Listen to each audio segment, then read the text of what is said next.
Bueno,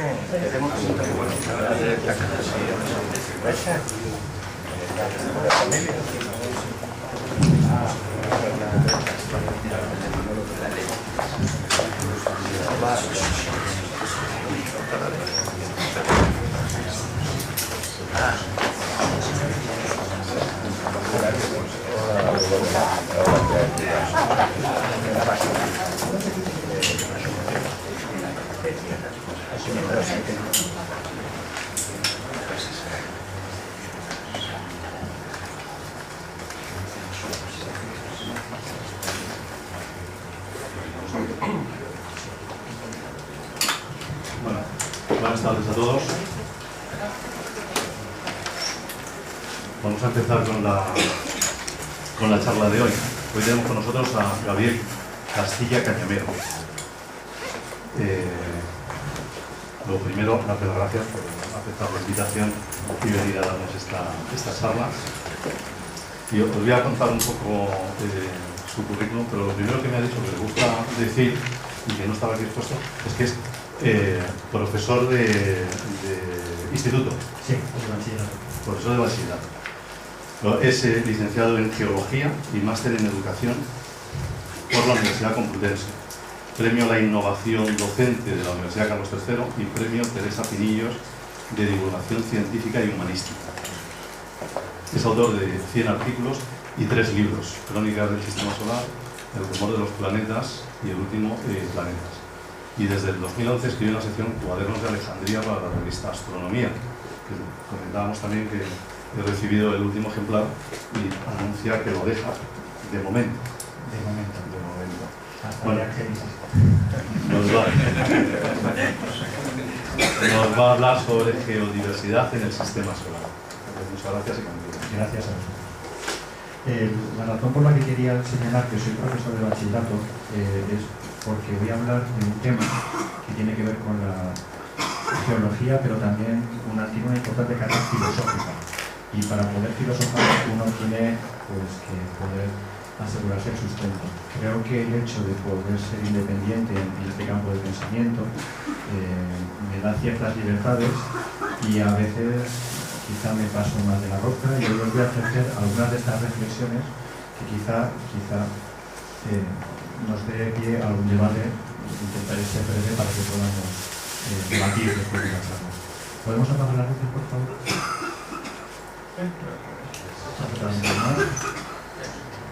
¿Me oye bien atrás? Sí. El tema de la charla de la universidad hace referencia a geología. Yo les voy a hablar de geología. Soy geólogo y vamos a hablar un poquito sobre la diversidad geológica del sistema solar. Vamos a poner esto. Los objetivos de la charla que me he propuesto son 3 muy básicos. El primer objetivo va a ser contar una mentira. Pero hasta que lleguemos a la mentira vamos a tardar unas cuantas diapositivas, va a ser hasta mitad de la charla aproximadamente. La segunda parte de la charla vamos a buscar una pregunta para intentar responder o encontrar una alternativa a esa mentira, y por último vamos a intentar proponer una respuesta. Quizá aquí es donde pueda surgir el debate. Voy a empezar poniéndonos en situación sobre qué es la geodiversidad, cómo surge.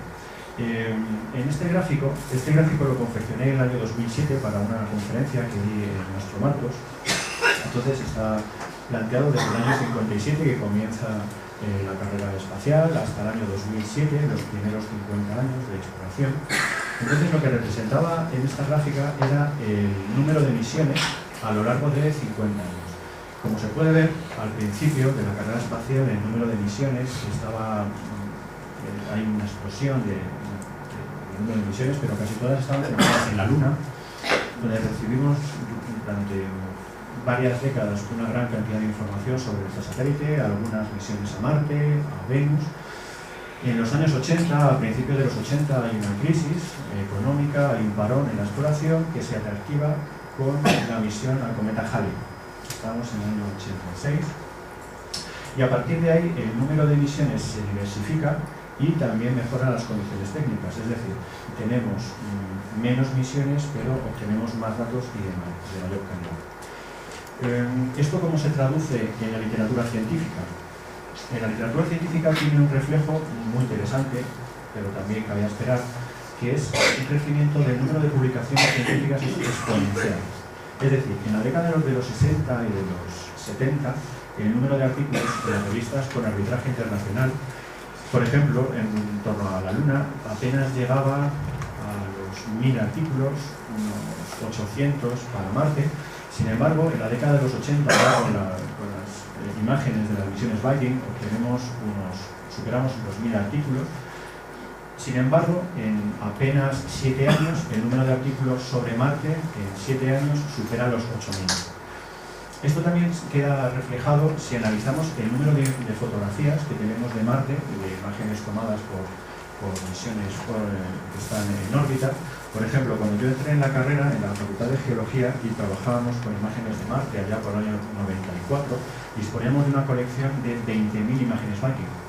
Sin embargo, el número de imágenes que ahora mismo disponemos supera las 350.000. ¿Esto en qué se traduce? Esto se traduce que cuando yo estaba en la Facultad de Geología, un geólogo podía dedicarle, imaginemos, un geólogo ideal que no durmiera, ni comiera, ni nada, si dedicaba un minuto a cada una de esas imágenes, podía ver toda la superficie de Marte en 15 días. Sin embargo, ese mismo geólogo necesitaría, con los datos disponibles actualmente, más de 8 meses. La pregunta es, ¿hay tantos geólogos como para ver todas esas imágenes y le podemos dedicar tanto tiempo? Por eso vamos a hablar después. ¿Esto cómo se refleja esto en la divulgación científica? En esta especie de gráfica represento desde el año 1980 hasta el año 2010 las publicaciones de divulgación científica, los libros de divulgación científica relacionados con la geología planetaria, solo geología planetaria. Entonces vemos que a principios de los 80 tenemos obras como Cosmos, de Carl Sagan, pero Carl Sagan, para crear su obra, necesitaba aproximadamente, si nos vamos al gráfico, él pudo crear su obra, por los datos de los años 70, pues un lector disciplinado podía más o menos, por 2-3 años de trabajo, podía crear una obra como Cosmos. ¿Por qué? Pues porque tenía que revisar, pongamos, unos 2.500 artículos en total. Sin embargo, alguien que quiera crear un libro que esté actualizado con lo último de lo último, las últimas reflexiones sobre la exploración planetaria, tendría que enfrentarse a aproximadamente pues, unos 20 y tantos mil artículos. Esto es inabarcable. Entonces, el problema que nos hemos encontrado es que en la divulgación científica estos avances, esta acumulación de información, estos artículos de investigación prácticamente no han quedado reflejados. No han llegado todos. ¿Por qué no han llegado todos? Pues porque la carrera científica es muy difícil y entonces hay que publicar para sobrevivir dentro del sistema de investigación y no se puede filosofar mucho. Y por eso yo al principio de la charla justificaba que siendo profesor de bachillerato con más o menos disciplina y trabajando con algún grupo que estén dentro de algún grupo de investigación en ciencias planetarias, pues puedes intentar hacer algún tipo de trabajo, ¿no? Algún tipo de reflexión. La reflexión que nos tendríamos que, la pregunta que nos tendríamos que hacer después de 50 años de exploraciones, ¿qué hemos aprendido sobre el sistema solar? ¿Cómo podemos sintetizar toda esta información con una serie de líneas básicas, líneas maestras? Entonces, la gran incógnita a la que nos enfrentamos es por qué las lunas y los planetas son como son desde el punto de vista geológico. La historia, ya nos lo han contado muchas veces, comienza cuando una nube de gas y de polvo empieza a contraerse, nace el Sol y alrededor de este disco protoplanetario nacen los planetas. Esta historia tan bonita que tantas veces nos han contado no hemos podido fotografiarla hasta el 21 de enero de 2014. Voy a tomar noticias sacadas de la prensa, porque por aquello de demostrar que cualquier lector ávido de la prensa puede tener acceso a esta información. No hace falta bucear en artículos de revistas de arbitraje internacional. Entonces, esta historia del nacimiento de los planetas la podemos ver desde hace relativamente pocos meses, pero la historia, la imagen que todos tenemos en la cabeza es más o menos esta.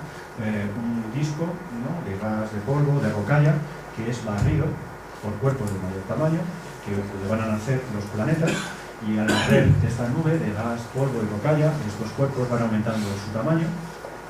Los modelos del año 2000 los modelos informáticos nos muestran cómo estos protoplanetas lo que van a hacer es barrer las órbitas de tal manera que al final va a sobrevivir un par de ellos. Este es un modelo prácticamente pues, como creemos que nació el sistema solar. En estos momentos iniciales en que los protoplanetas van barriendo sus órbitas, se producen fenómenos como el que ya conocemos, ¿no? El posible origen de la Luna por una colisión.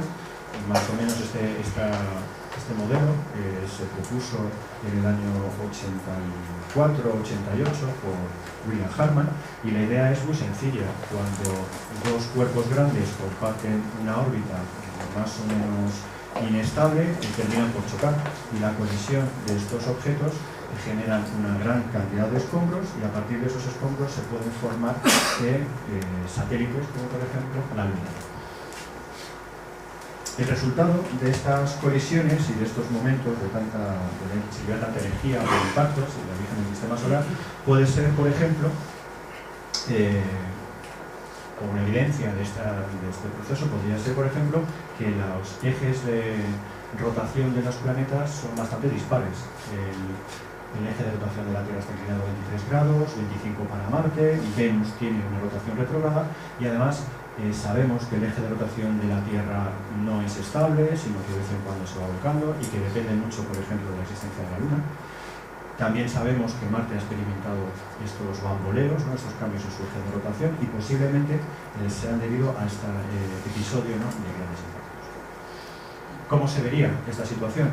Pues estos cuerpos que van recibiendo los impactos van acrecionando, van aumentando su tamaño, y según van aumentando su tamaño, el calor permite que se diferencien. Es decir, que esta roca fundida, los materiales más pesados, como los metales, se van al fondo, hacia el núcleo, mientras que los materiales más livianos, los silicatos, ascienden hacia la superficie, una superficie que está recibiendo continuos impactos y por lo tanto se va a fundir porque los impactos desprenden calor. Esto es más o menos lo que todos tenemos en la cabeza y todos nos han planteado. Recientemente se publicó un estudio sobre el cráter de impacto más grande que conserva la Tierra, el cráter de Bredford, que está en Sudáfrica, y entonces, para que nos hagamos una idea de estos impactos, tenemos el Monte Everest y el tamaño del posible impacto que generó la huella más antigua que conocemos, que es esta. La escala, esto es Bredford, y en Bredford son los restos de un gran cráter, y aquí en el interior se encuentran las minas de oro y diamante, ¿no? más importantes de la Tierra. No es porque el oro y el diamante lo que altera el impactor, sino que estos impactos produjeron cambios en el interior de la Tierra que dieron como consecuencia el ascenso de materiales, por ejemplo, de pipas kimberlíticas que transportan los diamantes. Para que nos hagamos una idea del tamaño que tiene, estos son 10 kilómetros, que significa que desde el anillo externo, más externo, de lado a lado, supera los 1000 y muchos kilómetros, ¿vale? Estamos hablando de una de las estructuras grandes, pero no es, sin embargo, más grande que las que podemos observar en la Luna. De hecho, todos sabemos, porque una de las primeras observaciones que hacemos con este telescopio es la Luna, y siempre nos cuentan que las zonas deprimidas, las zonas oscuras, son los restos de antiguas cuencas de impacto que se fueron rellenando materiales volcánicos más altos, mientras que las zonas altas, las más brillantes, son, por así decirlo, como una espuma sobrante, relicto de aquel océano de magma que se formó en los cuerpos planetarios al comienzo de su historia. ¿Qué sucede? Claro, cuando miramos a la Tierra y miramos a la Luna a través del telescopio, vemos diferentes materiales, vemos diferentes geologías.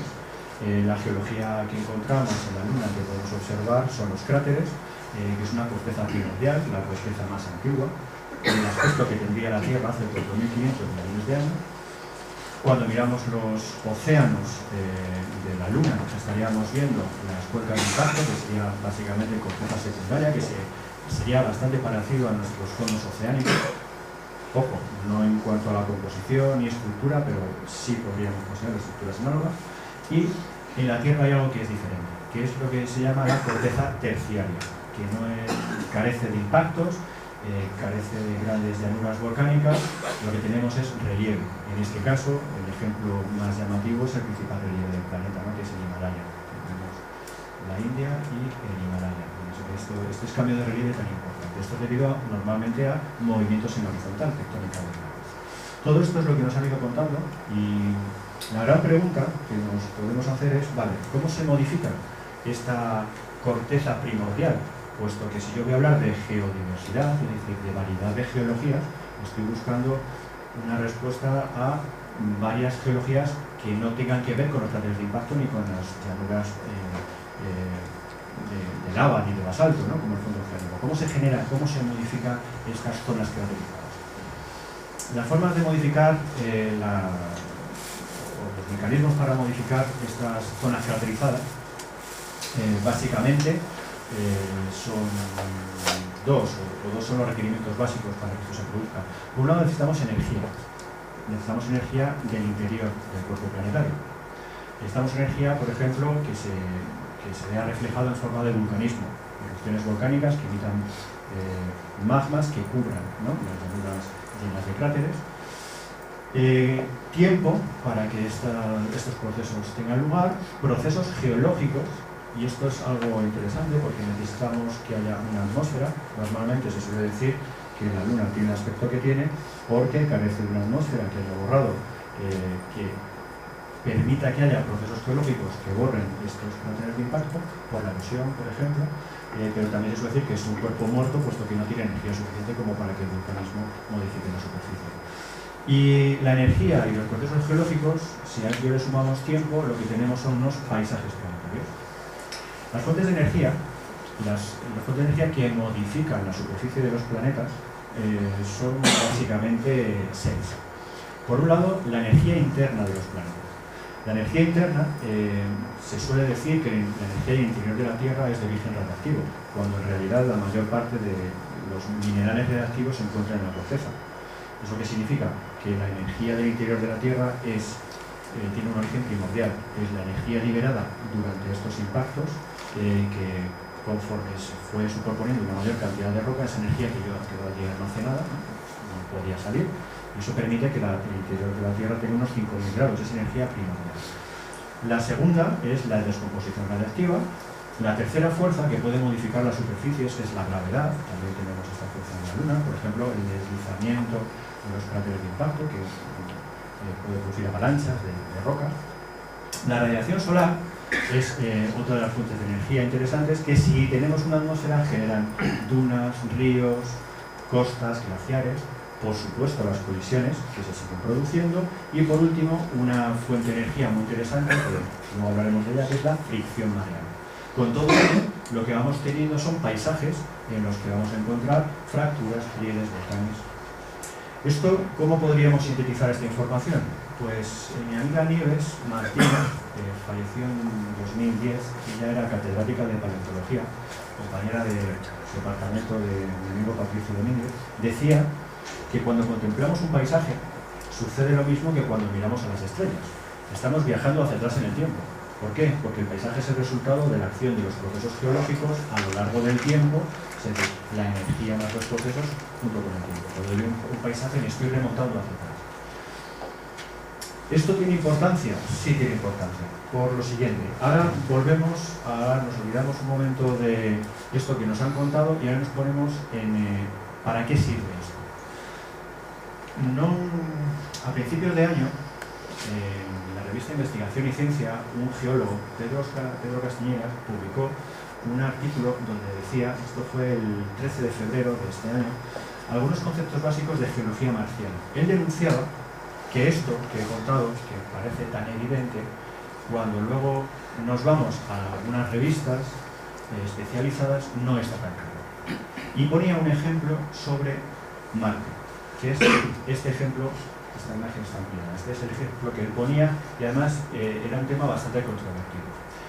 Esto está sacado de un artículo de una revista con arbitraje internacional sobre astrobiología, donde se comenta que lo que estamos viendo es la superficie de Marte con una red fluvial. Hemos escuchado hasta la saciedad que si en Marte hubo agua líquida posiblemente pudo haber vida. El problema es cuándo hubo agua o cuando hubo agua líquida en Marte. Esa es la gran pregunta. Claro, si ese agua fue hace mucho tiempo, las posibilidades de que surgiera la vida en Marte disminuyen. Por tanto, cuando los investigadores se encontraron ante esta imagen, la interpretaron de la siguiente manera. Lo que estamos viendo en la imagen es un río relativamente antiguo, pero no más antiguo que este cráter de impacto. Claro, lo que los geólogos vemos en la imagen es completamente diferente, porque lo que yo veo es un cráter de impacto que está sobre el río. ¿Qué significa? Que el cráter de impacto es muy antiguo, por tanto el río es muy antiguo, por tanto las posibilidades de vida en Marte en condiciones climáticas tan antiguas son menores. Eso tiene menos tiro. Por tanto, esto que acabamos de ver, la importancia del proceso, el tiempo y la relación de estos procesos es un problema que tenemos hoy en día en la actualidad. ¿Por qué? Pues porque la geología está siendo desplazada, hay que decirlo. En las interpretaciones hay muy pocos geólogos que estén trabajando en este tema porque la geología prácticamente no tiene interés en las ciencias planetarias, no tiene menos interés, ha pasado a un segundo plano porque el protagonismo ahora se lo lleva la astrogeología, ¿no? la astrobiología. Esto está generando debates muy interesantes. Entonces, la idea importante es que el estudio de los paisajes nos va a permitir hacer una geología planetaria comparada. ¿Cómo? Vamos a abordar el problema. Este es un mapa donde se ha representado todos los cráteres de impacto que se conservan en la superficie terrestre, más alguno en estudio. Esto es un mapa antiguo, este es de los años 90, incluye un cráter que estuvo estudiándose en Zaragoza en los años 90, en Azuara. Olvidémonos de Azuara, vamos a quedarnos con la distribución de los cráteres de impacto. Los cráteres de impacto en la Tierra, es evidente, la mayor parte de ellos se dan en zonas muy concretas del planeta. ¿Dónde? Dos distribuciones clave. Uno, cerca de universidades. Es fundamental porque si un cráter te pilla muy lejos no vas a estudiarlo. O en zonas de interés desde el punto de vista de los recursos minerales, o por gas o por petróleo, o minero, o de diamantes. Y el otro criterio es que estos cráteres se concentran en los llamados cratones, es decir, en la zona más antigua de los continentes. Como hemos dicho, los cráteres de impacto es un proceso antiguo, por tanto, queda conservado en las rocas más antiguas del planeta, en los cratones, que son estas superficies que se marcan en rojo. Claro, ¿esto cómo se explica? Pues esto nos lo han explicado, que es debido a un fenómeno que es conocido como la tectónica de placas. La razón por la que están aquí y no en otros sitios, por qué no hay demasiados cráteres en la zona de los fondos oceánicos, es porque el fondo oceánico es corteza oceánica, y cuando nosotros sabemos que el calor interno de la Tierra lo que produce es el ascenso de penachos térmicos que ponen en movimiento la tectónica de placas. La tectónica de placas lo que hace es genera materiales volcánicos que borran las superficies, digamos que las rejuvenecen. Pero si nos vamos a Venus, lo que nos encontramos es que la distribución de los cráteres en Venus es completamente homogénea. No cumple una distribución por cratones ni continental, sino que es completamente aleatoria. Por tanto, la pregunta que yo me tendría que hacer es ¿qué proceso puede hacer que los cráteres de impacto tengan una distribución homogénea, ni zonas jóvenes ni zonas viejas? De hecho, la edad media de la superficie de Marte está aproximadamente unos 500, 600 millones de años. ¿Qué proceso puede haber borrado todos los cráteres de impacto, haber dejado la pizarra a cero y de pronto que los cráteres que surgen tengan una distribución homogénea? ¿Qué dinámica es capaz de hacer eso? La tectónica de placas, tal y como la conocemos en la Tierra, no, desde luego. Por tanto, una propuesta que hubo en los años 90 fue la siguiente. Los cuerpos relativamente pequeños, como Mercurio o la Luna, tienen una gran cantidad de corteza primaria, mientras que Marte tiene una gran cantidad, una superficie bastante extensa con cráteres de impacto, tiene bastante corteza primaria, pero mucha corteza secundaria, porque la zona norte del hemisferio norte de Marte es unas llanuras volcánicas. Venus, que tiene una distribución más o menos homogénea de los cráteres de impacto, significa que tiene una distribución aleatoria. Eso debe responder a un rejuvenecimiento del planeta. Sin embargo, la Tierra es la que tiene la corteza terciaria más joven. Por tanto, algo tiene que haber sucedido. ¿Qué ha sucedido? El modelo decía lo siguiente: cuando un cuerpo es pequeño, el calor interno no es suficiente como para ascender durante mucho tiempo, no puede comenzar una tectónica de placas, no puede comenzar un proceso de rejuvenecimiento. Es decir, los cuerpos que son pequeños, o todos los cuerpos en origen, tienen una elevada temperatura en la superficie. Conforme va pasando el tiempo se van enfriando, pero los cuerpos grandes como la Tierra y Venus quizá llegan a atravesar un momento de su historia en el que hay tectónica de placas, lo cual permite el rejuvenecimiento de la superficie, mientras que el resto de los cuerpos, como Marte, Mercurio y la Luna, como son más pequeños, tienen menos posibilidades de borrar esos cráteres y por tanto tienen una superficie más antigua. En resumen, la tectónica de placas es la clave del aspecto que tiene la Tierra. Esa es un poco el resumen. Por tanto, si viéramos los mapas geológicos de Marte y la Luna, veríamos que las superficies volcánicas en azul son bastante extensas, pero tienen una gran cantidad de superficie craterizada. En la Luna la mayor parte de la superficie está craterizada. En Venus la mayor parte de la superficie es volcánica, no sabemos a qué es debido. Una tectónica como la terrestre es difícil. Y la Tierra tiene unas superficies que son antiguas en los dos continentes y unas superficies que están rejuvenecidas, ¿no? Que se forman. ¿Cómo se borra un cráter de impacto según este modelo? Según este modelo, los cráteres de impacto, voy a poner algunas imágenes de la superficie de Venus. Lo que vamos a ver son fotos de rugosidad. Como Venus tiene una capa de nubes que impide ver la superficie directamente, lo que tenemos son pulsos de radar. Entonces, cuando una superficie es lisa, vamos a ver que la imagen es oscura, negra, mientras que cuando tenemos una superficie rugosa tenemos una respuesta al radar y entonces se ve brillo. O sea, lo que vamos a ver son imágenes de rugosidad. ¿Cómo se borran estos cráteres de impacto? Tenemos un cráter de impacto y lo que estamos viendo es que una colada de lava está a punto de cubrirlo. Faltan cráteres alrededor, no hay cráteres, por tanto podemos suponer que las coladas de lava han borrado los pequeños cráteres que había alrededor. ¿Más mecanismos para borrar los cráteres? Pues la tectónica, las fracturas. Tenemos un cráter de impacto, el pico central, y entonces las fracturas directamente han roto la corteza y han borrado el cráter de impacto. Más rasgos, por ejemplo, los deslizamientos, la gravedad. Esto es un cráter en la Luna, donde lo que tenemos es que se han producido deslizamientos que están rellenando la superficie, o una pared de un cráter que se ha deslizado, es decir, está alterando su superficie, o un pequeño edificio volcánico, en este caso, que tiene un deslizamiento que puede haber borrado también cráteres.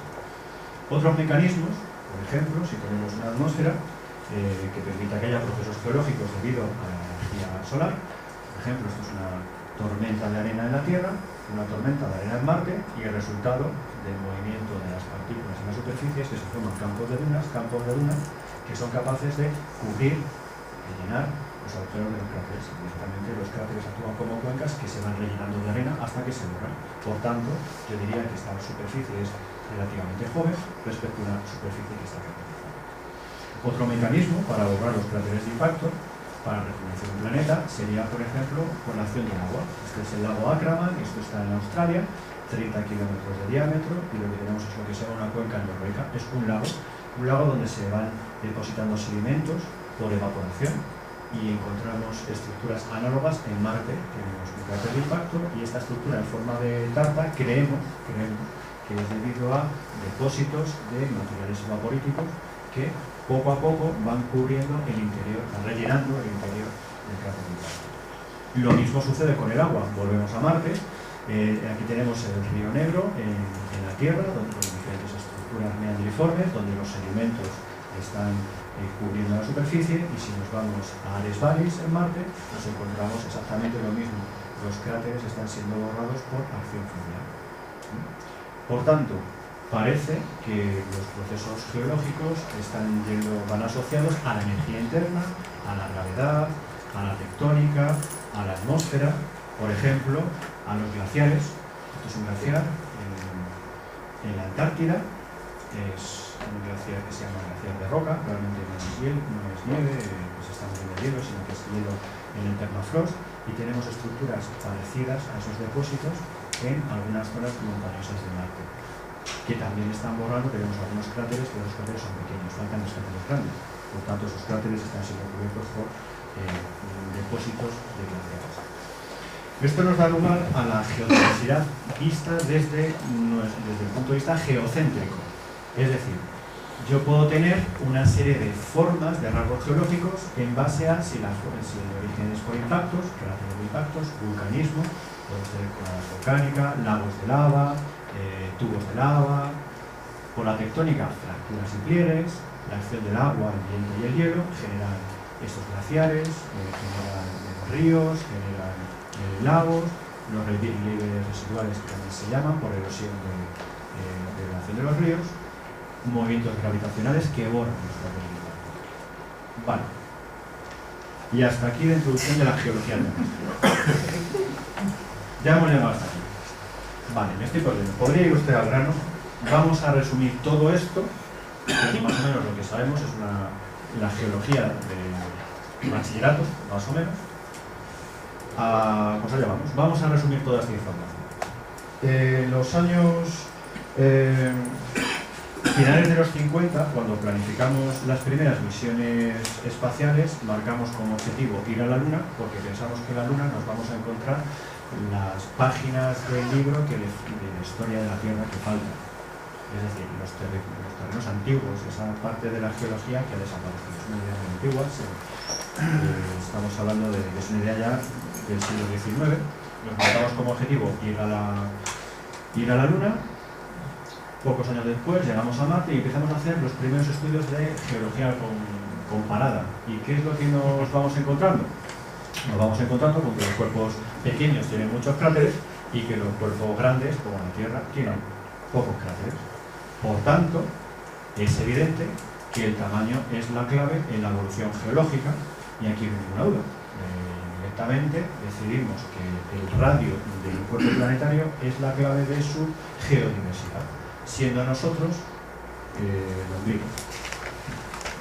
Somos los más diversos. ¿Cómo se calcula el grado de evolución de un cuerpo planetario? Pues es muy sencillo. Tomamos la superficie sin cráteres y la dividimos por el porcentaje de la superficie con cráteres, y así obtenemos un índice de evolución planetaria. Si tenemos muchos cráteres, el índice de evolución planetaria es bajo. Por ejemplo, Mercurio tendría un índice de evolución planetaria de 0,3 en comparación con la Tierra, que sería el máximo, que sería 6. ¿Por qué? Porque la Tierra tiene pocos cráteres. Cuerpos intermedios como Venus tendría 4, claro, es un número menor que 6, evidentemente Venus está menos evolucionado, tiene menos geodiversidad.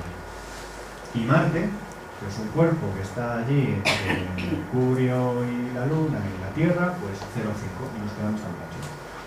Por tanto, la visión que tenemos de la evolución planetaria, de la geología planetaria, hasta el año 1992-93, es aproximadamente esta. Es una visión completamente darwiniana, donde evidentemente nosotros somos el culmen de la evolución planetaria. No hay más que nada. Así de claro, no hay problemas. Pues esta es la mentira. Hemos dedicado 15 minutos, un poquito más, a hablar de una mentira, pero es que hay que dejarlo claro, porque esto es lo que todavía se sigue contando en algunos libros, y ahora veremos después, queda reflejado en la prensa a día de hoy. Esto es lo que vamos a hacer. La mentira es que si analizamos los cuerpos sólidos con geología más allá de Marte, pues no se cumple la regla del tamaño. No se cumple. Por tanto, tendremos que buscar una alternativa. Si nos fijamos, por ejemplo, en cuerpos como Io, Europa o Tritón, Io, que es una superficie volcánica cambiante, su índice de evolución planetaria tiende al infinito porque la superficie se está rejuveneciendo permanentemente. Europa, que tiene un 19 de índice de evolución planetaria, la mayor parte está rejuvenecida, tiene menos cráteres de impacto que la Tierra, y Tritón, un mundo helado allá a las afueras del sistema solar, tiene un índice de evolución también 19, como Europa. Por tanto, si aplicamos lo que creíamos saber sobre la regla del radio, la evolución se nos queda así. La Tierra como un punto gordo entre dos puntos pequeñitos. Y esto ya no nos gusta caso. Aquí está fallando algo. ¿Qué es lo que está fallando? Lo que está fallando es que a lo mejor no hay que fijarse solo en lo joven o vieja que sea una superficie. A lo mejor, cuando hablamos de geodiversidad, en lo que nos tenemos que fijar es en los detalles. ¿El tamaño importa? Sí, claro que importa, pero también los detalles. Vamos a ver detalles de un cuerpo tan extraño, a mí me gusta mucho porque es muy raro, como Titán. Estamos hablando de un satélite, 2.580, 2.600 kilómetros de diámetro, con una superficie con hielo de metano, que para que se mantenga sólida tiene que superar los menos 185 bajo cero. Estamos hablando de que está en torno a los menos 185, menos 190. Y el hielo de metano, ¿cómo se comportará en este cuerpo planetario? Pues voy a adelantarlo unas cuantas X. Esta es una lista de todos los procesos geológicos, todos, que podemos observar en la Tierra. Cuando pongo una X, salvo un par de ejemplos, un par de huecos aquí, ¿no?, que son las grandes cuencas de impacto que en la Tierra no tenemos, salvo el cráter Rutherford, que es grande pero no es una cuenca, el resto lo tenemos todo. Somos el modelo a seguir. Cuando me voy a Marte, tenemos casi todas las casillas cubiertas, pero me quedan algunas. Vale, pero es que cuando me voy a Titán, la exploración me está mostrando que algunas de estas interrogantes se están convirtiendo en X. Y esto ya no es roca, esto es hielo de metano. ¿Qué aspecto tiene la geología de este cuerpo? Bueno, pues el aspecto nuboso nos obliga nuevamente a trabajar con el radar, por tanto lo que vamos a ver, igual que en el caso de Venus, son superficies más o menos nubosas. La primera imagen que nos llegó, la recordarán seguro porque salió en todos los medios, es una superficie donde parecía que había cantos rodados. Esto a los geólogos nos gustó mucho, porque esta especie de cantos, que tiene un diámetro aproximadamente de unos 15 centímetros de diámetro, esto, si le quitamos el tono neblinoso y el color anaranjado, y le pusiéramos un cielo azul, diríamos que es el lecho de un río. Claro, cuando vimos esta imagen y dijimos los geólogos, eso es el lecho de un río, y dijeron, no, esto no es posible, no hay ríos en el río, ¿no? Era curioso porque se especulaba con la existencia de océanos de metano, pero cuando ya te enfrentas de cara a esto, costaba un poco más. Qué curioso que cuando se analizan las imágenes del entorno y que la sonda Cassini-Huygens dejó caer la sonda, lo que veíamos era unas estructuras así ramificadas que recuerdan bastante a la estructura dendriforme de un río con sus afluentes, y aquí lo que encontramos son una zona donde está bastante más caótica, y parece que la pendiente va hacia abajo, según la flecha roja, parece que es un deslizamiento. O sea, la gravedad está actuando. Si estos son ríos, tiene que ser o bien por lluvia o bien por rotura de algún sistema subterráneo, tipo acuífero, pero nos encontramos con estructuras parecidas a esto, que es en las costas, lo que los geólogos llaman algo así como barras, o tipo esas barreras de arena, ¿no? Esto recuerda bastante, ¿no?, a estas barras de arena que encontramos en la costa.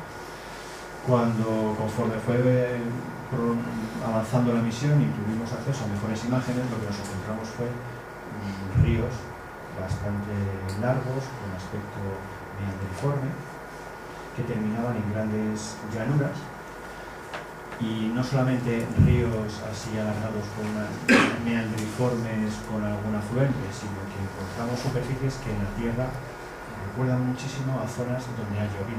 Esto podría ser perfectamente un valle de cabecera de un río, y esto podría ser perfectamente los pequeños canales que va dejando la lluvia. Fijaros que estábamos viendo unas imágenes que nos estaban hablando de una especie de ciclo hidrológico en un mundo de metano a menos 185 bajo cero. Aquí la geología terrestre no sirve. Avanza la misión, conseguimos más datos y lo que parecían cráteres de impacto relictos, es decir, deformados, antiguos, parece que no. Parece que lo que estamos viendo es un terreno corroído, un terreno que se está erosionando, un terreno que quizá los cambios de temperatura están alterando, que termina en grandes llanuras, y encontramos también algunos cráteres de impacto, pero pocos. Estas imágenes en las que prácticamente no hay cráteres de impacto nos tendrían que llevar a una pregunta, vamos, nos tendríamos que preguntar, ¿dónde están los cráteres de impacto del Titán? ¿Dónde están? Es decir, no están puesto que han sido borrados. La pregunta es, ¿qué fuente de energía ha motivado qué procesos geológicos para que no existan cráteres? Esa sería la pregunta que tendríamos que hacer. Y entonces nos encontramos con rasgos geológicos que no hay en la Tierra, pero curiosamente empezamos a encontrar en Venus. Este tipo de edificio volcánico muy achaparrado, ¿no? Muy bajito, que tiene una línea, esta sería posiblemente la zona de la caldera, con algunos canales más o menos anchos, se ve bastante bien. Estamos hablando de un edificio volcánico de 100 kilómetros, estamos hablando de un edificio volcánico que tenía toda la Comunidad de Madrid, y la misma estructura en Venus, y no la tenemos en la Tierra. Es decir, estamos encontrando edificios volcánicos de unas características que sí hay en Venus, pero no en la Tierra. Por tanto, nos tenemos que plantearnos si nosotros somos un buen modelo. A lo mejor tenemos que ir a buscar el modelo del vulcanismo del Titán hasta Venus. Claro, conforme avanza la misión, confirmamos la presencia de lagos de metano a 180 grados centígrados bajo cero. Y empieza la geología a tomar cuerpo. Lo primero que hacemos es darle un aspecto más familiar. Le quitamos ese aspecto de imagen radar y le intentamos dar un aspecto más geológico para poder abordar el estudio. Y lo primero que llama la atención es que, salvo algo que nos recuerda al borde de un cráter de impacto, no hay cráter de impacto. ¿Dónde está? Pues sí hay algunos, pero se encuentran en un estado pues bastante alterado. Estamos hablando de un cráter de impacto, estos son 80 kilómetros, o sea, unos cráteres bastante importantes. Sin embargo, los bordes corroídos nos están indicando que algo ha actuado sobre él. Y una sorpresa. Vale, podemos asumir que una superficie planetaria esté afectada por algún tipo de vulcanismo o por algún tipo de cambio en la temperatura que altera la superficie. Pero la gran sorpresa es cuando nos encontramos campos de dunas semejantes a las dunas del Mamil en la Tierra, con una diferencia. La altura de estas dunas son unos 100 metros, pero la longitud supera los 1500 kilómetros. Es un campo de dunas de una longitud de más de 1500 kilómetros. En la Tierra, el campo de dunas más extenso de longitud, creo que está precisamente en la MIF, está en torno a los 400 kilómetros. Estamos cogiendo la MIF y lo estamos multiplicando por 3 en una luna de hielo del sistema de Saturno. Por tanto, algo falla si lo que tenemos también en cuenta son los detalles, ¿no?, de la geología. Ahora, detalle de geólogo. El problema no solamente es que esto sean dunas, sino qué implica para un geólogo que esto sean dunas. Pues tiene unas implicaciones muy interesantes. Este tipo de dunas, las dunas lineales, de lo que me está hablando es de una línea, una dirección predominante en un viento suave pero continuo. Y si nos fijamos en el aspecto que tienen estos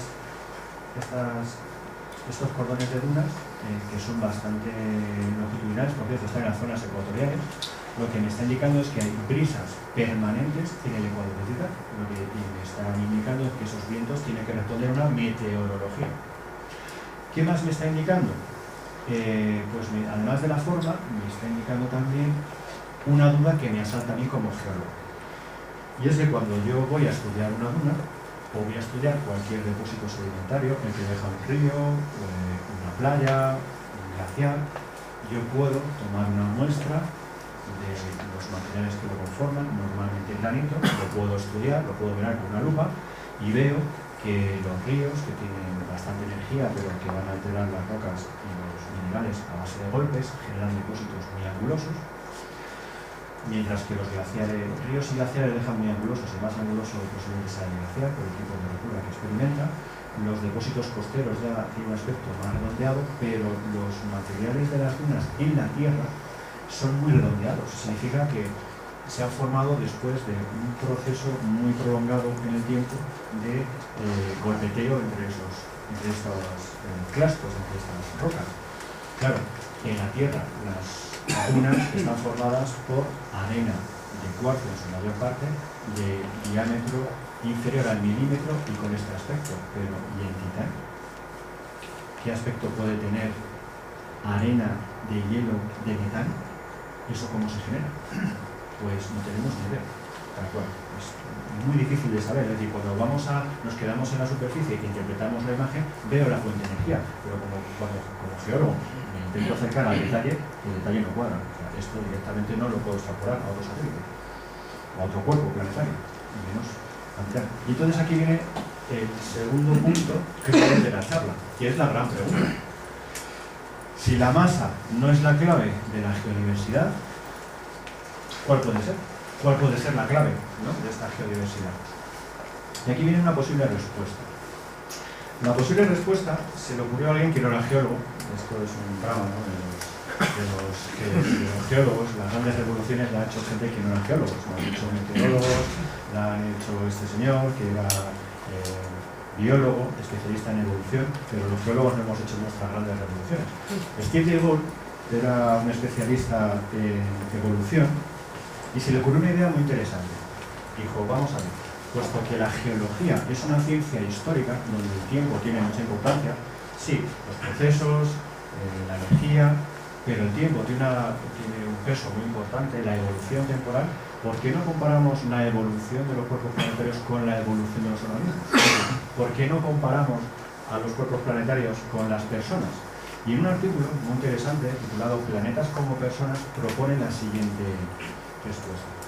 Él propone que los cuerpos planetarios, si los comparamos con personas o con seres vivos, mejor dicho, con seres vivos, tendrían un metabolismo propio, es decir, una forma de gestionar la energía. O sea, lo importante no sería la lista de fuentes de energía, todas estas las tenemos en la Tierra, pero lo importante no sería esta lista, sino cómo se gestiona esta energía. Quizá lo más importante no sea tener un poco de todo, sino cómo está repartido.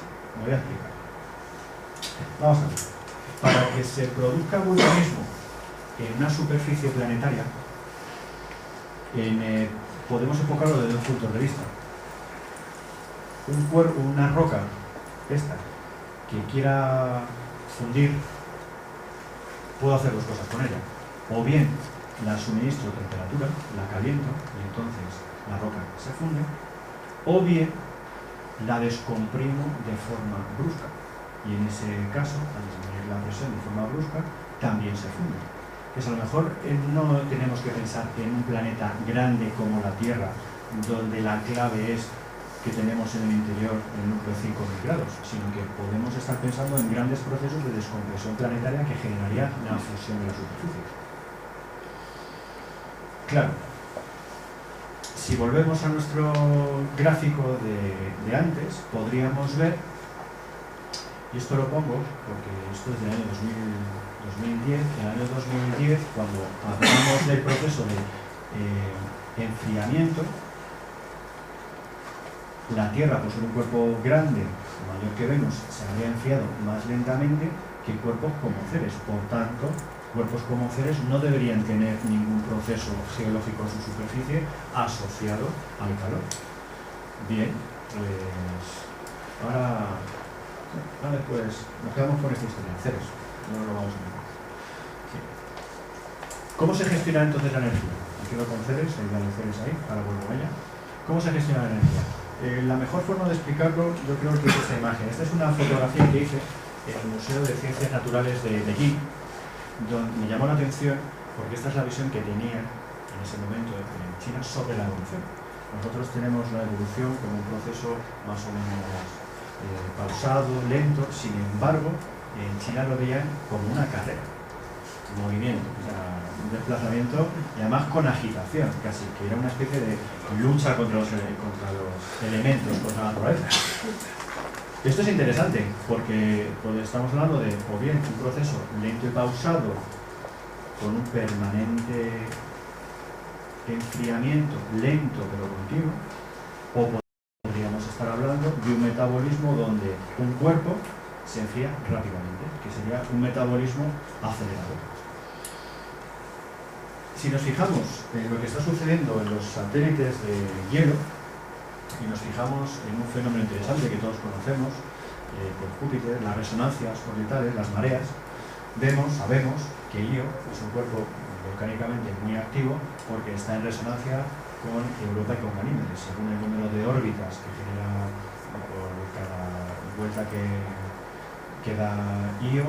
Europa está dando una por cada dos de Io, de tal manera que se generan resonancias 2,1, 2,1 y 4,1, y estas resonancias no son únicas del sistema de Júpiter, estas fuerzas mareales no son únicas del sistema de Júpiter, también las tenemos en Saturno. Vamos a ver algún ejemplo.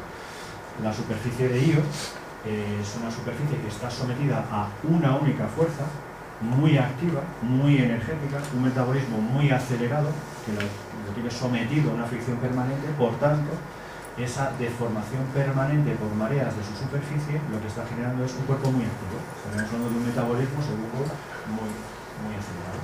Y así es. Vemos en los años 80 descubrimos que la superficie de Io está prácticamente, que carece de cráteres de impacto porque es un joven. De hecho, las erupciones volcánicas se pueden ver con telescopios espaciales. Ahora me voy a otro cuerpo, al sistema de Saturno. Otro cuerpo que antes vimos que tenía un índice de evolución planetaria también muy alto, más que el de la Tierra, y es Encélado. Encélado sabemos que es un cuerpo activo. Hemos fotografiado las nubes de vapor de agua que emiten sus volcanes en el hemisferio sur, las famosas rayas del Tigre, se la llaman, como aquí. Es un cuerpo con muy pocos cráteres de impacto, con una superficie muy joven, un cuerpo de apenas 500 kilómetros de diámetro, densidad aproximadamente 1. Estamos hablando de una bola de agua helada. Sin embargo, está rejuvenecida. Eso es debido a la acción mareal en este caso. Así que el metabolismo, es decir, la forma en que se gestiona la energía es importante. No es importante tener una gran variedad de formas de energía o de energías que puedan alterar el cuerpo, sino con una muy activa es suficiente. Un poco la evolución a lo chino, a lo bestia. Composición. Lo que podríamos llamar en un ser vivo sus genes. ¿Son importantes sus genes? Sí, son importantes. Volvamos a nuestra gráfica. Estamos acostumbrados, hemos dicho, a que para pensar que un cuerpo o una superficie se puede fundir, para que haya vulcanismo tenemos que calentar, pero como he dicho, también podemos descomprimir. Pero hay una tercera vía. Y la tercera vía consiste en calentar, pero no demasiado. Y el no demasiado consiste en añadir a la roca, en este caso a los satélites de hielo, que tienen una gran cantidad de agua, materiales que rebajen la temperatura de fusión. Por ejemplo, si yo tengo agua pura, como en el caso de Encélado, si yo le añado sales o le añado amoníaco, ese cuerpo no se va a congelar hasta los 21 bajo cero. ¿Qué significa? Que por encima de los 21 bajo cero, a menos 20 bajo cero, ya puedo tener agua líquida en la superficie con la composición adecuada. O sea, que si yo voy a casa, cojo un vaso, echo agua, y a esa agua le añado sal, y esta mezcla la meto en el congelador y espero un día, lo que voy a ver es que puedo meter el dedito en agua líquida a prácticamente casi 20 bajo cero. Es decir, no necesito aumentar la temperatura o descomprimir. También en origen, si ese líquido lleva añadido un anticongelante, será suficiente. ¿Qué anticongelantes conocemos, además de las sales? Pues otro anticongelante importante es el amoníaco. De tal manera que el amoníaco puede hacer que un objeto, su temperatura de fusión cambie, de congelación cambie, pues de grados del orden de 100 grados. Hasta 100 grados. Puede variar de que un cuerpo tenga una superficie sólida o líquida, no de la temperatura, sino de la composición. Por tanto, y volvemos a Ceres, Ceres no debería tener geología, o una geología activa, pero el 22 de enero de 2014 nos sorprende una noticia interesante. Descubrimos unas nubes de, parece ser una especie de vapor, que salen de Ceres. Todo el mundo dice, ojo, esto puede ser debido a la sublimación del hielo porque tiene un comportamiento planetario. Porque, evidentemente, con lo que nos han contado, Ceres no debería tener geología. ¿Estamos seguros de que Ceres no tiene geología? Pues esa es una de las cosas que tenemos que descubrir. No vaya a ser que la forma de gestionar la energía tenga una geología, tenga una diversidad geológica y no lo sepamos. Eso ya nos hace dudar. ¿Tendrá o no tendrá geología Ceres? Pues no lo sabemos. Bueno, lo vamos a saber dentro de poco. ¿Y la Tierra? ¿Funciona esto también? Pues esto funciona también en la Tierra. La Tierra se caracteriza porque tenemos una gran cantidad de carbono concentrado en la corteza terrestre debido a la acción de los seres vivos. Las calizas son rocas que se forman en la superficie terrestre por precipitación, en su mayor parte inducida por los seres vivos. La materia orgánica que nos forma a nosotros tiene carbono. ¿Qué le pasa a un horno cuando voy a fundir hierro y añado cal? ¿Qué es lo que sucede? Pues que puedo rebajar la temperatura de fusión pues entre 500 y 1000 grados. Es decir, este mismo proceso no solamente se va a producir en los cuerpos helados, también se puede producir en los cuerpos rocosos si en lugar de solo silicatos puedo tener también algo de carbono. Por tanto, ya tenemos dos respuestas. Los cuerpos planetarios podrían ser como los seres vivos y lo importante no sería el tamaño. Lo importante que sería cómo gestiona su metabolismo, cómo gestiona su fuente de energía. Esa sería una observación. Segundo, serían sus genes, es decir, qué composición tiene de base. Y el tercer aspecto de todo ser vivo es su vida, su historia. Y aquí es donde los geólogos entramos otra vez en el juego y la pregunta que nos tenemos que hacer es, vale, Hiperión, satélite de Saturno, 370 por 220 y tantos kilómetros. ¿Esto cómo se ha formado? Porque incluso es difícil establecer su densidad. Está en una estructura tan porosa, son cráteres de impacto, algunos sí lo parecen, pero otros recuerdan a una estructura de esponja debido, por ejemplo, a la pérdida de volátiles. ¿Cuántos volátiles puede tener este cuerpo? ¿En qué condiciones? No conocemos ningún otro cuerpo que se parezca a esto. Por tanto, la historia, es decir, las cosas que le pasan a los cuerpos planetarios son importantes. Parece que es evidente todo lo que estoy contando para el caso de la geología del sistema solar. Sin embargo, la historia se empieza a repetir y vamos a ir acabando para que tengamos un tiempo para debatir si es posible. Y la historia se repite cuando nos marchamos a explorar los otros planetas, los planetas que hay más allá del sistema solar. Si nos fijamos en la evolución, en el descubrimiento de los cuerpos planetarios, hacia 2013 ya habíamos cruzado la frontera de objetos planetarios de tamaño parecido a la Tierra.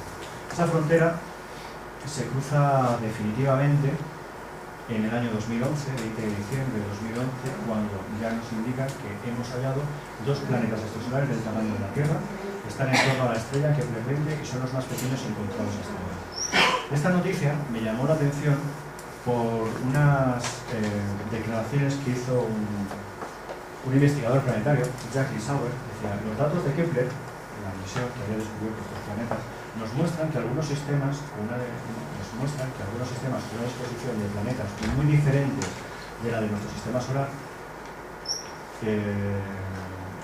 los análisis revelan un nuevo panorama de la diversidad de planetas y sistemas de nuestra galaxia. Es decir, en el año 2011, con el descubrimiento de estos cuerpos planetarios a distancias diferentes que la de la Tierra respecto al Sol, estaban abriendo, ¿no?, un nuevo horizonte de diversidad. Pero no se está hablando de geodiversidad, se está hablando de diversidad planetaria, cuerpos diferentes.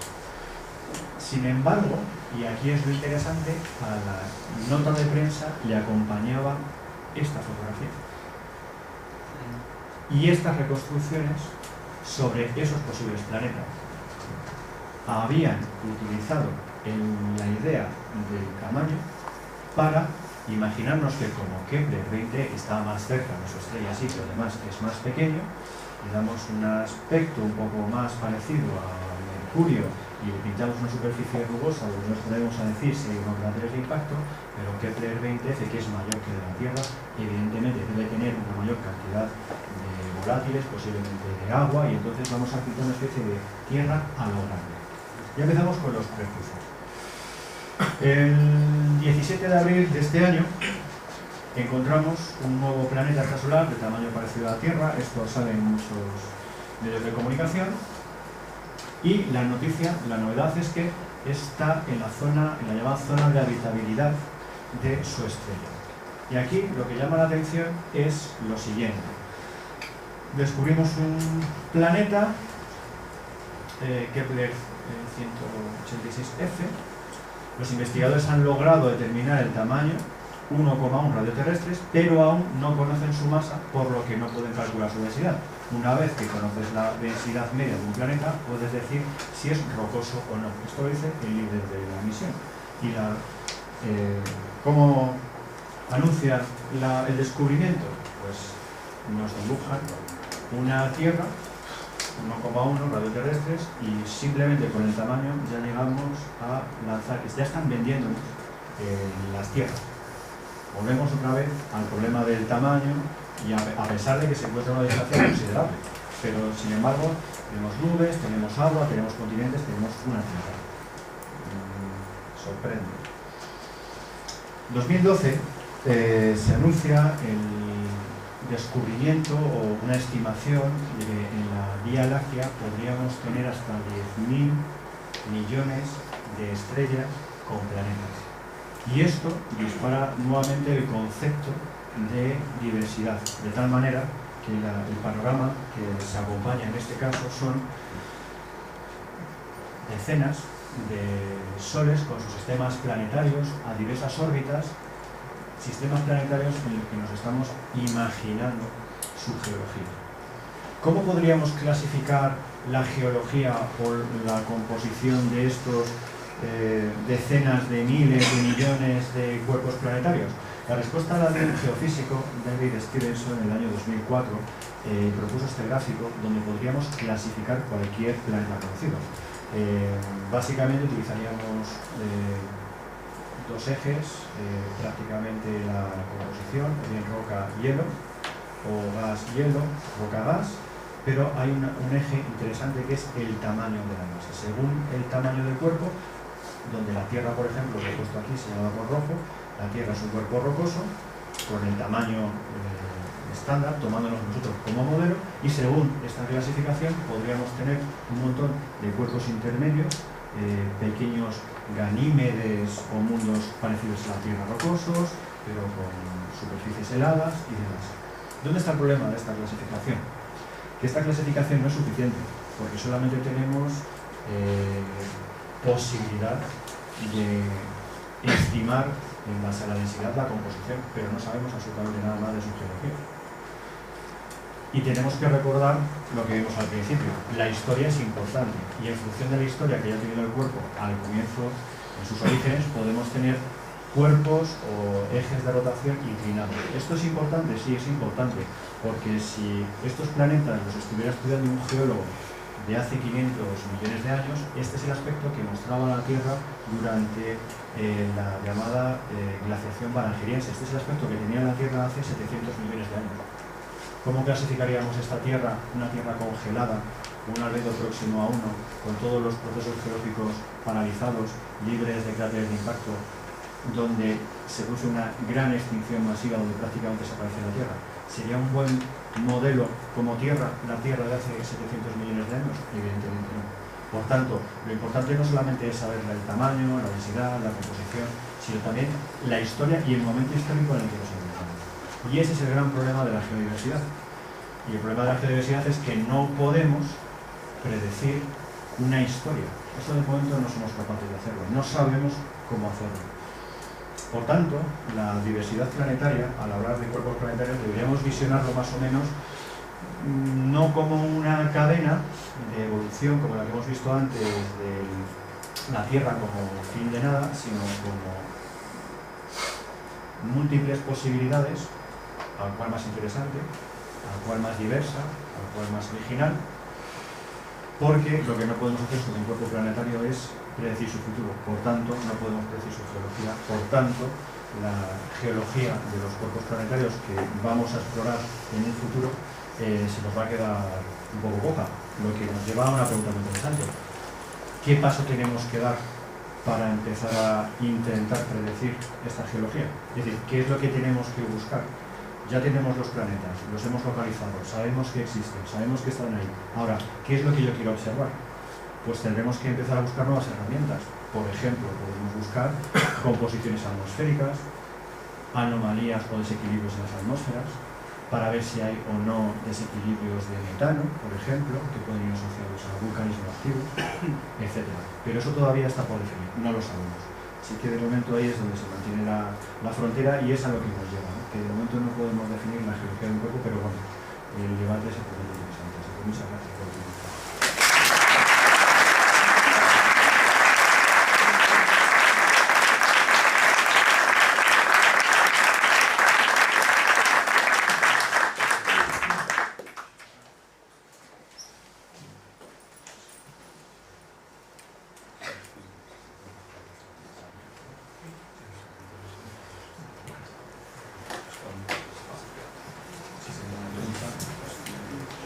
Sí, yo voy a hacer una pregunta, si no hay otro por ahí. Sí, respecto a la última parte de los exoplanetas, de momento no se ha descubierto ningún planeta del tamaño de la Tierra en torno a una estrella como el Sol y a la distancia que está la Tierra del Sol. Y al principio siempre se decía que las enanas rojas, que son alrededor de las cuales se están detectando ahora planetas, pues se decía que se descartaban por las características de ese dúo planeta. Sin embargo, como ahí sí se están descubriendo y se quieren apuntar tantos, pues bueno, lo saben ahí. Entonces la pregunta es, tú como geólogo, ¿qué piensas respecto a la posible existencia de planetas como la Tierra en torno a estrellas como el Sol, que de momento no se han descubierto, pero ¿qué probabilidades piensas de que haya y en qué cantidad? Hace un par de años hice esa pregunta a un profesor que se ha metido en el proyecto Cármenes y le dije, José, hazme una estimación. Y me dijo, me voy a tirar a la piscina, 10%. Estás hablando de una cantidad enorme. Pero no me interesa, yo creo que interesante no es tanto el modelo estrella parecido al Sol, sistema solar. Lo importante es que entendamos que jugando con el cóctel de composición adecuado, con el cóctel de posibles fuentes de energía adecuado, composición atmosférica para la gestión de esa energía que llegue de la estrella próxima, la composición adecuada, podríamos llevarnos alguna sorpresa. Si Marte tuviera la composición atmosférica adecuada, tendría océanos en superficie, no tanto por el tamaño, sino por la composición. Si Venus no tuviera el efecto invernadero que tiene disparado por la cantidad de CO2 y pudiera reciclar su litosfera, podríamos tener un planeta más parecido a la Tierra. Entonces, Venus no está caliente porque esté cerca del Sol, sino porque tiene un efecto invernadero disparado. ¿Eso qué significa? Que si cambiamos las atmósferas y cambiamos las distancias, las condiciones en la superficie cambian.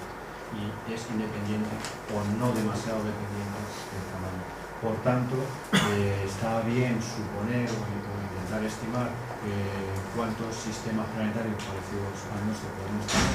Pero a mí yo creo que tendríamos que centrarnos en modelizar diferentes distancias, con lo que conocemos ahora mismo, qué posibles combinaciones podrían dar diferentes cuerpos planetas, sabiendo que la historia no la podemos tocar. La historia no la podemos tocar. Pero se piensa, respecto a Marte, si se piensa que el tamaño sí haya sido importante en cuanto a la pérdida de la atmósfera, o sea, una falta de gravedad que impide. La falta de gravedad, pero sobre todo el campo magnético. El agua cuando se evapora, si no dispone de un campo magnético potente, se pierde. Entonces, si es cierto que Marte tiene unos volcanes enormes y se suele decir que no ha durado más la posible tectónica de placas por su tamaño. Con la composición adecuada, si no se hubiera usado la corteza, sí podría tener una tectónica más activa, una dinámica más activa. Aquí la pregunta que nos tendríamos que hacer es qué condiciones se tienen que dar en el interior para que la dinámica que genera los campos magnéticos sean más. Pero sin embargo, Venus, que tampoco tiene campo magnético, tiene una atmósfera 100 veces más pesada que la nuestra, o sea que en este caso sí. Por eso son muchas variables, pero que sí que deberíamos empezar a modelizar con ellas. La realidad no es tanto del tamaño y la distancia, no hace que nos obsesiona mucho, sino todos los posibles variables, tamaño, distancia, composición. Eso yo creo que sí que tenemos que hacer. Pero es un terreno resbaladizo, porque bueno, no tenemos muchas posibilidades, pero todavía no podemos meter todas, no podemos volcar esa información. Está por así. Considero que ahora mismo, en función del número y del tipo, por llamarlo de alguna manera, la clasificación de planetas, de exoplanetas descubiertos, no tenemos todavía, vamos a decir, la posibilidad de hacer una clasificación como pudiera hacerla ahora en los planetas del sistema solar. Una taxonomía es imposible. Tenemos muy pocos ejemplos. Un ejemplar, tenemos un stock, un ejemplar, y queremos extrapolar eso al resto del universo. No tiene sentido. La impresión de que todavía es un poco pronto, ¿no?, para poder llegar a entrar, como he dicho, a estudiar esa historia. Pero la elección sí es importante. La elección es que con unos... Vamos a ver. La elección es importante en el sentido de que algo a lo que antes no dábamos mucha importancia, como eran los satélites en torno a los planetas gigantes, son los que nos están dando muchas sorpresas ahora. A lo mejor no nos tendríamos que obsesionar tanto en la búsqueda de planetas, tamaño terrestre, sino en intentar detectar de alguna manera la presencia de satélites en torno a planetas gigantes a distancias elevadas. Podría ser interesante.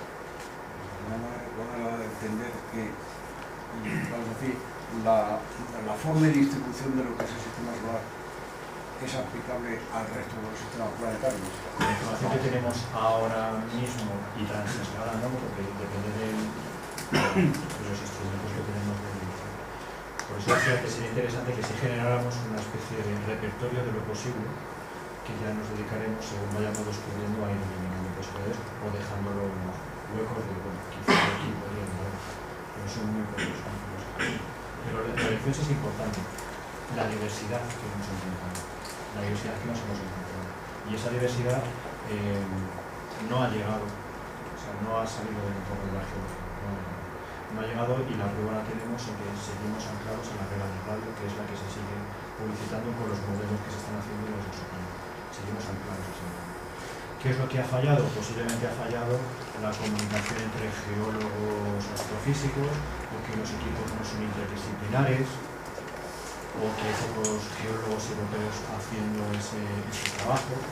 No lo sé, algo está fallando en esa reunión. La elección no está bien, que eso es lo importante.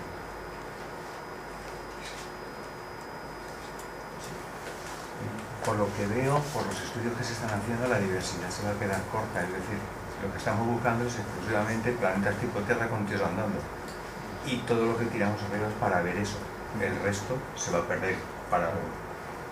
El problema de eso, efectivamente, es que si buscamos motivos andando en planetas como la Tierra y buscamos en el momento no adecuado, podríamos encontrar Tierra como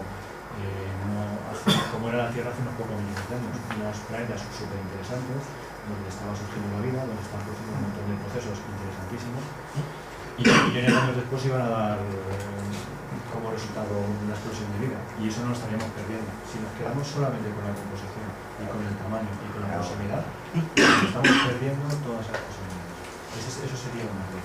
Entre otras cosas porque la geología terrestre necesita ser puesta a prueba constantemente.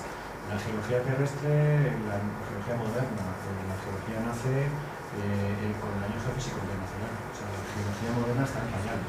Se está haciendo en este momento. Y el problema que tenemos los geólogos es que nos estamos estudiando nosotros mismos, tenemos algunos ejemplos, algunas ventanas a Marte y a Venus, y el problema es que nos falta más por comparar.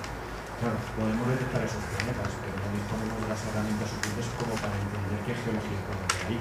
La pregunta que habrá que hacerse es cómo podemos detectar algo más.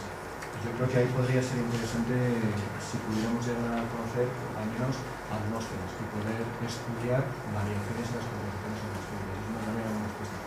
Pero si nos limitamos a tierras en el espacio, no creo que vayamos a progresar mucho. Nos vamos a perder la mayor parte.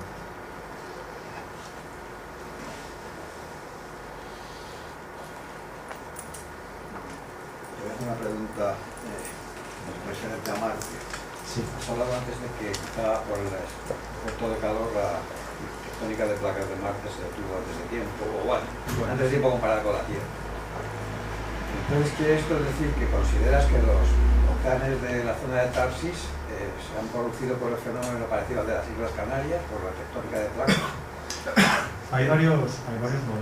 Déjame que termine de decirlo, porque esta pregunta se la formulé hace 3 años, una cosa así, a alguien que vino de NASA, a la estación de Robledo de Chavela, y él me contestó que el ejemplo del Monte Olimpo es claro de que no ha habido movimiento, porque es un volcán de escudo y la altura que tiene es debido al apilamiento. Y que los otros 3 que hay en Tarsis tienen que ser 3 chimeneas de una misma caldera. Eso es lo que me contestó él.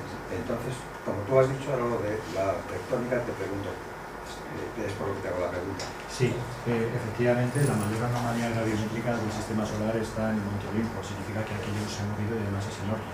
Tiene un grosso de la corteza de tal calibre que debe ser imposible moverlo de allí. Debe de acumular una gran cantidad de calor.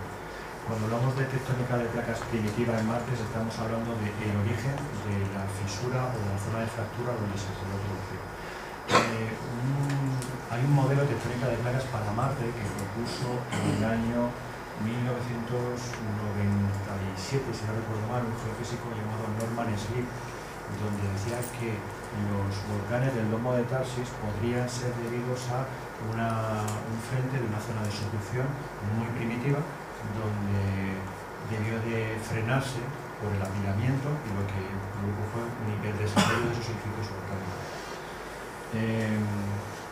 Otros geólogos dicen que quizá, aunque suene mal, los edificios volcánicos contradicen otros datos, ya que es la presencia de deformaciones tipo pliegues en los bordes de Tarsis. Eso estaría indicando movimientos en la horizontal, y los movimientos en la horizontal con deformación que conocemos solamente son los de la tectónica de placas. Por tanto, ¿una tectónica de placas muy primitiva en Marte? Sí. ¿Frenada muy pronto? Sí. ¿Cuándo? Pues estaríamos hablando en torno a 4.800 millones de años, que es el momento en que la Tierra estaba sumergida. Por tanto, la tectónica de placas en Marte está muy bien si queremos hablar de ella y compararla, pero es tan antigua que no nos sirve desde mi punto de vista. No es un buen modelo. ¿Cómo podríamos haber arreglado la tectónica de placas en Marte? Pues imaginemos un Marte con más carbono, rebajando la temperatura de fusión, que una dinamo estuviera activa durante más tiempo. Eso a lo mejor nos hubiera dado un planeta del tamaño de Marte con una dinamo más activa, con un campo magnético activo más tiempo. Y el problema es que la forma de concentrar el carbono que conocemos va asociada a vida. Entonces, yo no tengo tan claro si hay una tectónica de placas en Marte, pero creo que podría ser interesante barajar el modelo de que pudo haber una tectónica de placas primitiva en Marte, pero que queda cubierto por todos esos edificios volcánicos. Lo interesante es el caso de Venus. Cómo explicar una superficie tan rejuvenecida sin ningún tipo de diferencia entre tierras altas, tierras bajas, todo tan homogéneo. El modelo que se habla es de placa única. Algo sucede cada ciertos millones de años que calienta toda la corteza y la corteza al completo colapsa. Estaríamos hablando de una tectónica de placas bastante peculiar, única tectónica de placas. Parece imposible, pero es que los datos es a que nos apuntan. Por tanto, estamos ante un problema. El problema es cómo recicla la superficie y los cuerpos planetarios. Si tenemos 5 o 6 posibles y cada uno va a su estilo, la respuesta debería ser que el modelo terrestre no es el más adecuado. Desde mi punto de vista, yo creo que esa es la preocupación. ¿Es el modelo terrestre el bueno? Yo creo que no. A la vista de los datos es uno más. Aunque no sea duro a los geólogos, llevamos los datos a otros cuerpos del sistema. Es difícil. No ser el modelo es difícil. Porque cuando diseñas una misión, lo que tú llevas aprendido, lo que has aprendido en la facultad, es el modelo, lo llevas aquí. Lo nuevo intentas ajustarlo para que vaya por los datos que tú sabes de la Tierra. Cuando algo se sale del modelo, entonces eso es un problema, porque nos constriñen las ideas, nos constriñe la creatividad. Si no puede ser otro modelo teórico de plaga, porque lo que hemos aprendido aquí es que no es así, tenemos un problema. Estamos falseando la evidencia, estamos falseando los datos para ajustarlo a nuestro modelo, y eso es lo preocupante. Pero la Tierra tampoco es un planeta normal. La entrada tiene un núcleo bastante más grande del debido, con lo cual le han prestado energía extra y desde luego es el más grande de los que llamamos planetas rocosos, porque luego ya entramos por debajo en los asteroides, que son muchísimo más que todo lo demás y todos están muertos en teoría, y por el otro lado ya directamente en gases, salvo que sepamos lo que hay debajo de tanto gas, que tampoco tenemos ni idea. De entrada no somos un planeta normal porque estamos nosotros. Y esa podría ser la clave. Sí, estamos subiendo la temperatura, pero eso es aparte. Geológicamente tiene demasiado hierro. Geológicamente tiene demasiado hierro y geológicamente tiene demasiado carbono concentrado en la corteza, que se recicla. Se estima que todo el carbono de la corteza, incluyendo el nuestro, ha pasado al menos 4 veces por el manto. Cada vez que pasa por el manto rebaja la temperatura de fusión, lo que significa que activa más aún la caldera de fusión del manto. Eso significa que ese carbono que se está concentrando por acción de la vida, que sabemos que surge muy al principio del origen, en 3800, 3700 ya hay evidencias, podría estar condicionando la geología más de lo que pensamos. Pero es un tema tabú porque es fallo.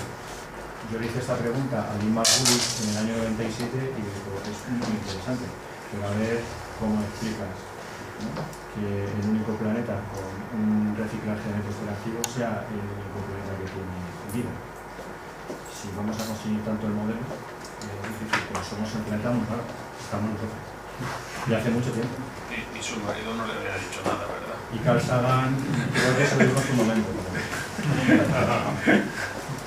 No, un cotilleo que sí me dijo es que cuando se separó de Carl Sagan es porque estaba muy dominado por el temperamento de su madre. Y así que no seguí preguntando. Y evidentemente ahí había mucho. Pero yo se lo pregunté, era joven, me atreví y ya no volví a preguntar nada. Seguimos hablando de Maya y de todo lo demás.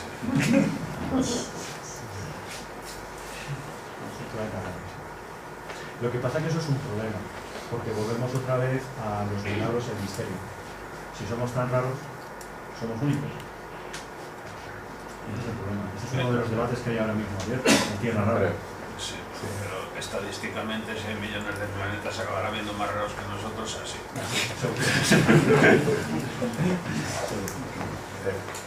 Si no hay te hago otra pregunta, aprovechar que está aquí un geólogo. Vamos a ver, se dice que puede haber vida, por ejemplo, en Europa, porque tiene un océano debajo de una capa de hielo y se podría asimilar un poco a estar debajo de la Antártida. Sin embargo, la vida en la Tierra primero tiene que surgir y luego se ha extendido por todas partes. Uno de los posibles orígenes parece ser que son las chimeneas hidrotermales. Son uno de los sitios favoritos. Pero claro, hemos podido tener esta situación o esto en Europa. Es decir, se pueden haber dado allí, ahora mismo se puede parecer en cierto modo a la Antártida, pero se pueden haber dado las condiciones que se han dado en la Tierra para que surja la vida. Es decir, condiciones como las chimeneas hidrotermales, o sea, un vulcanismo ahí en el núcleo de Europa que haya generado esto. En principio, para que haya vida, hasta donde sabemos, necesitamos que haya agua, una fuente de energía y algún tipo de nutriente que sirva a esa forma de vida. Las chimeneas hidrotermales lo que demostraron es que había una gran variedad de vida en la universidad, a unas profundidades donde no se pensaba. De hecho, Más aún, ya no en las chimeneas, en los sistemas hidrotermales de funcionamiento. Tenemos vida endolítica, tenemos vida, hemos hecho sondeos, hemos sacado rocas, hemos encontrado formas de vida atrapadas en esas rocas de cientos de años. ¿Cómo lo consiguen? Si no llega pero yo voy al origen, porque ahí en las rocas han llegado y habrá vida por todas partes, pero primero tiene que surgir, y ha surgido en un sitio. Entonces la pregunta es, ¿puede haber surgido en el núcleo de Europa? O sea, eso no es la buena pregunta. ¿El núcleo de Europa puede haber tenido la geología que tienen las chimeneas hidrotermales? Buena pregunta. Tienen carbono. En principio voy a por partes. Uno, de haber surgido la vida no habría sido en la parte tan exterior del sistema solar, porque por sus condiciones conseguir que llegara la vida ya de esa distancia, sino de la composición al origen del sistema solar, tendríamos problemas en el viaje hacia la Tierra. No me refiero a eso. Es decir, en la Tierra puede haber surgido la vida porque se han dado las condiciones adecuadas en las chimeneas hidrotermales. Entonces la teoría es que si se da en otro sitio las mismas condiciones que en la Tierra, también puede surgir la vida. El problema es que no sabemos si surgió, podría haber surgido, no sabemos si surgió en las chimeneas hidrotermales. Es una de las teorías. Es una de las teorías. El problema es que cuando analizamos las biotas que están allí viviendo, las analizamos, nos encontramos con que son arqueas, es decir, no han conquistado ese lugar. Por lo tanto, no surgen allí. Esa pregunta se la hice yo hace unos años a Ricardo Amix, que trabaja para la NASA, y me dijo que el problema del origen de la vida era que si surgía en un ambiente de alta temperatura, las reacciones químicas son rápidas, pero las moléculas orgánicas se disuelven con facilidad. Y entonces, para que surja la vida necesitas una serie de moléculas orgánicas que sean estables durante mucho tiempo. Por lo tanto, las temperaturas que te interesan son temperaturas no demasiado altas, sino más bien bajas. Entonces, en ese contexto, que parece más óptimo para la vida, estaba hablando más de ambientes fríos. El problema es que no sabemos cómo surge la vida. Y cuando hemos descubierto un nuevo medio, lo que nos hemos encontrado es que es un medio conquistado. Hemos encontrado un protobión de que no tenemos. Las arqueas han conquistado hace mucho tiempo, pero no es todo. Pero son termófilos, o sea, se han originado en sitios calientes. Lo que significa que de haber llegado la vida a la parte exterior del sistema solar por alguna vía, sí podría haberse adaptado a las condiciones que encontrara, porque bueno, pues yo no estoy pensando en paspermia ni cosas de esas, sino que haya podido surgir allí en sitio. A menos de la Gracias. ¿No hay más preguntas? Pues muchas gracias.